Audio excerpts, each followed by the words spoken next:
কিভাবে আপনি আপনার লোকেশন আপনার বন্ধুকে পাঠাবেন। তো তার জন্য আপনি কি করবেন, এই যে লোকেশন যে চিহ্নটি আছে সেটি অন করে নেবেন। অন করার পর আপনি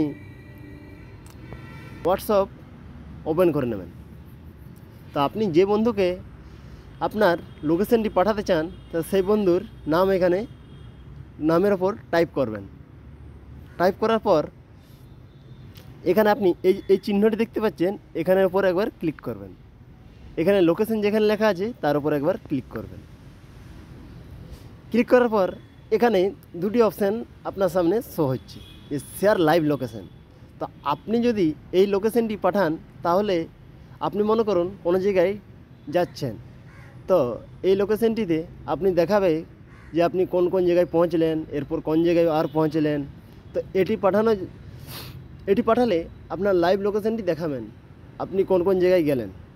আর সেন্ড ইওর কারেন্ট লোকেশন, তো এই লোকেশনটি পাঠালে আপনি যে জায়গা থেকে এখন পাঠাচ্ছেন সেই জায়গাটি বা আপনার বন্ধু দেখতে পাবে। তো চলুন আমি সেন্ড ইওর কারেন্ট লোকেশনটি পাঠিয়ে দেখিয়ে দিচ্ছি। তো এর উপর একবার ক্লিক করবেন। ক্লিক করার পর এই যে দেখতে পাচ্ছেন আমার লোকেশনটি আমার বন্ধুর পাঠানো হয়ে গেছে। তো ধন্যবাদ বন্ধুরা, ভিডিওটি ভালো লাগলে অবশ্যই একটা লাইক করবেন, আর এমনই ভিডিও পাওয়ার জন্য চ্যানেলটিকে সাবস্ক্রাইব করে রাখবেন।